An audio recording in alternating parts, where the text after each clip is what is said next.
Welcome to our channel. నేను మీ Prashanth. So మంచు ఫ్యామిలీలో అసలు ఏం జరుగుతుంది? గతంలో మనం చూసుకున్నట్లయితే గనక అన్నదమ్ముల మధ్యలో అయితే గొడవలైన విషయం ప్రతి ఒక్కరికి తెలిసిందే. అదే విధంగా ఇప్పుడు ప్రస్తుతం మనం చూసుకున్నట్లయితే గనక తండ్రి కొడుకుల మధ్యన అవుతుందని చెప్పేసి చాలా వైరల్ గా అయితే మారింది సోషల్ మీడియాలో. దీని గురించి అయితే ప్రస్తుతం మనతో పాటు మాట్లాడేందుకు ప్రముఖ ప్రొడ్యూసర్ చిట్టిబాబు గారు అయితే మనతో పాటు ఉన్నారు. నమస్తే అండి. నమస్తే.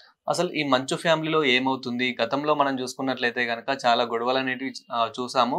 మధ్యలో చాలా కామ్‌గా, మంచిగా, బ్రహ్మాండంగా ఉన్నారు. మరి ఇప్పుడు మళ్ళీ మంచు మోహన్ బాబు గారికి, అదే విధంగా మంచు మనోజ్‌కి సో వీళ్ళిద్దరి మధ్యలో నన్ను ఇంకా చాలా కొట్టాడని చెప్పేసి కూడా ఇలా చాలా వైరల్ వినిపిస్తున్నాయి. అసలు ఇంతకి నిజంగానే కొట్టుకున్నారా? అసలు ఏం జరిగింది? కొట్టుకుంటాం కదమ్మా, కొట్టాడు. కొట్టుకుంటా ఉంటే ఇద్దరు కొట్టుకున్నట్టు. ఓకే. ఇక్కడ కొట్టుకుంటాం లేదు, కొట్టాడు. మోహన్ బాబు కొడితే తప్పలేదు, కొడుకుని కొట్టాడు. కొడుకు తప్పు మాట్లాడుతున్నాడు, తప్పు చేస్తున్నాడు, తప్పు దారిలో ఉన్నాడు, కొట్టాడు. ఆ కొడుకుని సరైన మార్గంలో తెచ్చుకుంటానికి తండ్రి పడే తపనలో ఒక భాగం అది. తండ్రి కొడుకుని కొట్టుకుంటూ ఎందుకు కొడతాడు? మామూలుగా కొట్టాడు కదా, వేరే విషయం మీద కొట్టలేదు కదా. వాడు రూట్ కరెక్ట్ కాదు, తన కెరియర్ నాశనం చేసుకుంటున్నాడు, తన లైఫ్ మార్గం కరెక్ట్గా వేసుకోవట్లేదు, అన్నీ అడ్డదిడ్డంగా ఎమోషనల్గా టెంపర్మెంటల్గా వెళ్తున్నాడు. సో తను సరిదిద్దుకోవాలి, తన సరి మార్గంలో తెచ్చుకోవాలి. ఒక బిడ్డడు విష్ణు ఆల్రెడీ ఎక్కేసాడు లేడరు. తన లైఫ్ తను చూసుకుని తన గురించి ఆలోచించాల్సిన అవసరం లేని స్థాయికి వెళ్ళిపోయాడు పిల్లాడు. అన్ని కాలేజీ కానీ స్కూల్ కానీ అని. సో ఇక్కడ అదే స్థాయిలో సేమ్ బ్రెత్లో రెండో కొడుకుని ఆలోచిస్తే రెండో కొడుకు పర్సనాలిటీ ఉండి అన్ని ఉండి కెరియర్ని అందుకోలేకపోతున్నాడు. రాంగ్ జడ్జిమెంటు, రాంగ్ ప్లానింగ్స్ అన్నీ తప్పులు చేస్తున్నాడు. ఎమోషనల్ అయిపోతున్నాడు, ఎమోషనల్ క్యారెక్టర్. పెళ్లి కూడా వద్దురా అంటే ఈ పెళ్లి చేసుకున్నాడు. ఇది మన మాట వింటలేదు. కానీ వెంట సరే మన మాట వినకపోయినా సక్సెస్ అయ్యాడా, ఓకే సంతోషపడి దారిలో వెళ్ళి అది అవటం లేదు. సో ఏ తండ్రికైనా పడే బాధ ఏంటి, ఇద్దరు కొడుకులో కొడుకు ఎలా ఉంటాయి, కొడుకు కొడుకు ఎట్లాగైనా దారి తెచ్చుకోవాలి, దారిలో పెట్టాలి, వాడు మంచి లైన్లోకి వెళ్ళాలి అని కోరుకుంటారు కదా తప్పలేదు. ఆ కోరికలో భాగం, ఆ బాధ్యతలో భాగమే మొన్న జరిగిన ఇన్సిడెంట్. వాడు వినకపోతే కొట్టాడు. అంటే కొట్టాలి గానీ మరి కాలుకి గాయమయ్యేంతలాగా కొట్టాడు. దానికి మనము ఆల్రెడీ అంటే కొన్ని విజువల్స్ తండ్రి కొడుకును కొట్టేటప్పుడు ఎక్కడ కొట్టాలి, ఎలా కొట్టాలని చూడడం. తండ్రి కోపం వస్తే తండ్రి కొడుకును కొడతాడు. మంచి తండ్రి కొడతాడు. మంచి తండ్రి కొడుకుని దారిలో తెచ్చుకోవడానికి సామధాన భేద దండోపాయాలు ఉపయోగిస్తాడు. అందులో దండోపాయం ఉపయోగించాడు. సామధాన భేదాలు అయిపోయినాయి ఆ పిల్లాడి లైఫ్లో. అన్ని రకాల ప్రయత్నాలు జరిగినాయి. లేదు దండోపాయం ఉపయోగించడం తప్పులేదు. ఆ కొట్టడంలో కింద పడ్డాడు. ఇది బౌన్సర్స్, వీళ్ళ బౌన్సర్స్ వాళ్ళ బౌన్సర్స్. ఆ బౌన్సర్స్కి ఏంటి, ఇక్కడ తండ్రి కొడుకులు వాళ్ళకి అనవసరం.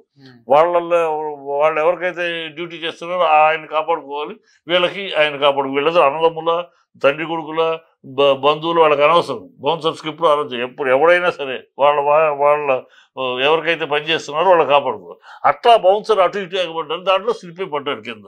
అదే దెబ్బతైంది. కొంచెం లోపలికి వెళ్ళేటప్పుడు కుంటుకుంటూ వెళ్ళాడు, మళ్ళీ బయటకు వచ్చాడు, మామూలుగా గెంతుకుంటూ వచ్చాడు. దీనికి రీజన్ చాలా మంది అయితే ఆస్తి విభేదాల మధ్యలో ఇది ఎంత అవుతుందని చెప్పేసి అంతే అనుకుంటారు. ఆస్తి విభేదాలు, ఆస్తి తేడాలు మహాన్ బాబు అందరికి సమంగా ఇచ్చాడు.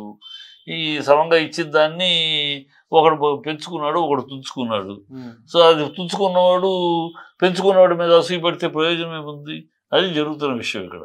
ఆ పేరు మోహన్ బాబు తనకిచ్చింది తను పెంచుకోలేకపోయాడు, అక్కడ విష్ణు పెంచుకున్నాడు కనుక అది పెరిగింది. నా చెట్టు ఇక్కడే ఉంది, తన చెట్టు మహావృక్షం అయిందని ఏడిస్తే ఎట్లా లాభం? దాన్ని సరైన ఎరువు పెట్టాలి, నీళ్లు పెట్టాలి, అయితే నీ చెట్టు పెరుగుద్ది. అది నువ్వు చేయలేకపోతుంది. సో ఆ ఏడుపు అవన్నీ ఇలాంటి అస్తవ్యస్తమైన విషయాలు అవి ఏ కుటుంబంలోనూ ఉంటాయి. ఇది ఇక్కడ ఒక ప్రత్యేకం కాదు. మోహన్ బాబు ఏ కుటుంబంలో ఆస్తులు సంపాదించాలి, ఏ కుటుంబంలోనే ఉంటుంది. ఆ అంబానీ కుటుంబంలో లేదా ఏ కుటుంబంలో, అన్ని కుటుంబాలు ఉంటాయి. కానీ అవి 4 గోడల మధ్య చర్చల్లో అలా ఉంటాయి, పబ్లిక్ రాదు. వీడు చేసిన తప్పుడు పని ఏంటంటే పబ్లిక్ తీసుకొచ్చాడు. వాడు చేయలేదనుకో, వాడు స్టాఫ్ చేశారు. కానీ అయినా సరే తర్వాత అంతు చూస్తాను, మోహన్ బాబు అంతు చూస్తాను, ఇలాంటి పిచ్చి మాటలు మాట్లాడి మీడియాకి ఇచ్చేసాడు అవకాశం. ఇప్పుడు బుద్ధి ఉందా వాడికి ఆ మాట మాట్లాడటానికి? మోహన్ బాబు అంత చూస్తానికి నువ్వేంటి, నీ బతుకేంటి, మోహన్ బాబు పేరు అనే చిరునామా లేకపోతే నీ అడ్రస్ ఏంటి, మోహన్ బాబు అనే పేరు లేకపోతే నీ అడ్రస్ ఏంటి? బుద్ధి ఉండాలి మాట మాట్లాడటానికి. మోహన్ బాబు అంత చూస్తాను, ఒక తండ్రిని అంత చూస్తాను కొడుకు అంటాడా?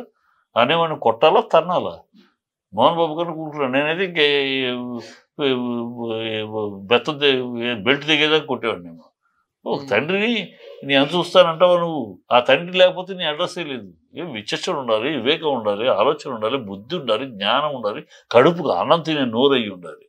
మనం బయట చూసినట్లయితే గనుక మంచు ఫ్యామిలీకి ఎంతో రెస్పెక్ట్ ఇస్తూ ఉంటారు. అందులో ఇంకా మంచు మనోజ్ గారికి చాలా రెస్పెక్ట్ ఇస్తూ ఉంటారు. సో మంచు మనోజ్ చాలా మంచి వ్యక్తి, చాలా బాగా మాట్లాడతాడు, చాలా రెస్పెక్ట్ ఇస్తాడు అని చెప్పేసి చాలా మంది ఇలా మాట్లాడుతూ ఉంటారు. నిజంగానే మరి మంచు మనోజ్ ఇంతలా చేశాడా అని చెప్పేసి కూడా డౌట్ పడుతూ ఉన్నారు. మంచు మనోజ్ అందరికీ తెలిసినట్టు మంచోడు. పెళ్లి వరకు, ఈ రెండో పెళ్లి వరకు అసలు చాలా మంచోడు. ఎంత మంచోడు అంటే ఎవరన్నా కలుపుకోలుగా మోహన్ బాబు తర్వాత మాట్లాడాలంటే మనోజ్, విష్ణు రిజర్వ్డ్, ఆ అమ్మాయి హడావిడి ఎక్కువ, మోరాయిల్లాగా ఉంటుంది, అందరితో కలుపుకోలుగా మంచిగా ఉంటుంటే మనోజ్ అలా ఉండేవాడు. అంత చక్కగా ఉండేవాడు, అందరికీ ఇష్టడుగా ఉండేవాడు, అందరూ ఇష్టపడే వ్యక్తి. పెళ్ళి అయిన కాడ నుంచి టోటల్గా రివర్స్ అయిపోయింది క్యారెక్టర్. టోటల్గా టెంపర్మెంట్ అయిపోయాడు, ఎమోషనల్ అయిపోయాడు, ఎవరి మాట ఇదే పరిస్థితి లేదు, ఏదనుకుంటే దాన్ని మూర్ఖంగా వెళ్ళిపోవటము, ఇట్లా అలా తయారయ్యాడు. దానికి కారణం ఎవరు అంటే అమ్మాయిని అంటామా, లేదా అమ్మాయి తరపున ఎవరన్నా పక్కన చేరి ఇలా చేస్తున్నారా? ఆ పెళ్ళైనాక మారిపోయాడు. సో పెళ్ళైనాక ఆ మార్పు, ఇలాంటి మార్పు వస్తుంది పెళ్ళైనాక, మన కుటుంబంలోనే తేడాలు వస్తుంది, ఈ పెళ్ళొద్దు అని చెప్పాడు మోహన్ బాబు.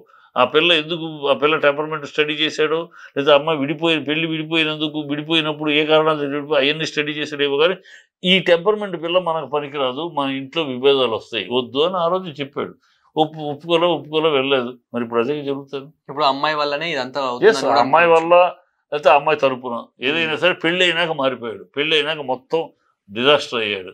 ఆ డిజాస్టర్స్ స్టేజ్కి రావడం పెళ్లి అయినాక. మీరు ఆల్రెడీ మోహన్ బాబు గారితో ఇప్పటికీ మాట్లాడారు. ఎలా రెస్పాండ్ అవుతున్నారు? బాధపడ్డాడు, చాలా వేదన పడ్డాడు, చాలా బాధపడ్డాడు. ఇది ఇంకా ఇలాంటి చూడాల్సి వస్తుందట్రా నా జీవితంలో, ఏమి తక్కువ చేశాను రా, ఏం చేశాను వీళ్ళకి, అన్ని చేస్తే తప్పిదాలు చేసి ఆ తప్పు సరిదిద్దుకోమంటే కూడా వినని పరిస్థితిలో, ఇంకా అది కావాలి ఇది కావాలి ఎట్టారా వీళ్ళని, చాలా బాధపడ్డాడు. ఇలాంటి ఇంకేమేమి చూడాల్సి వస్తాయో అని కూడా బాధపడ్డాడు. అంతేగా ఏ తండ్రి అదే బాధపడతాడు కదా. అన్నీ ఉండి కొడుకు సరిగ్గా లైన్లో దారి తప్పిన కొడుకు అయితే, బైబిల్లో ఉంటుంది, దారి తప్పిన కొడుకుని ఏం చేస్తాడు? ఏ తండ్రి అయినా దారి తానంతా తను తెలుసుకుని రావాలి. అలాగే ఇప్పుడు దారి తప్పిన కొడుకు. అదే విధంగా ఈ రోజు మంచు మనోజ్ గారిని మంచు విష్ణు గారు కలుస్తున్నారని చెప్పేసి కూడా సోషల్ మీడియాలో చాలా వైరల్. ఒకవేళ కలిస్తే కనుక విష్ణు మంచు చాలా తెలివిగలడు, చాలా ఇంటెలిజెంట్ ఫెలో, చాలా తను కలవటం వల్ల మంచి జరుగుతుందంటే ఖచ్చితంగా కలుస్తాడు. కానీ ఇప్పుడు తను కలవటం వల్ల చెడే జరుగుతుంది, కానీ మంచి జరగదు. ఎందుకంటే తన మనోజ్ అక్కసంతా విష్ణు మీదే, అక్కసు ఈర్ష్యాసు అంతా విష్ణు మీదే. సో విష్ణు వచ్చి నిలబడితే ఇంకా గొడవ పెరుగుతుంది. విష్ణు రాడు, ఫీల్డ్లోకి రాకుండా వాళ్ళ నాన్నకి అప్పచెప్పేస్తాడు.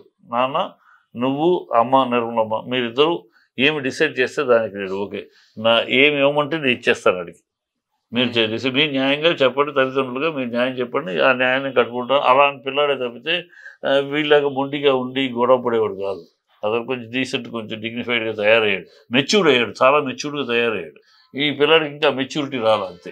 అంటే చాలా మంది బయట ఏమనుకుంటున్నారు అంటే కనుక మంచు విష్ణు గారికి, అదే విధంగా మంచు లక్ష్మి గారికి ఎక్కువ ప్రిఫరెన్స్ ఇస్తారు మోహన్ బాబు గారు, మంచు మనోజ్ కి మాత్రం తక్కువ ప్రిఫరెన్స్ ఇస్తారు అని చెప్పేసి తెలిసిన మాటలమ్మా. అది ఏమి లేదు, మోహన్ బాబు దగ్గర పక్షపాతం లేదు. నేను ఇన్నేళ్ళుగా అతను చూస్తున్నాను. ఆఖరికి తన దగ్గర పనిచేసే స్టాఫ్లో కూడా పక్షపాతం చూపించడు.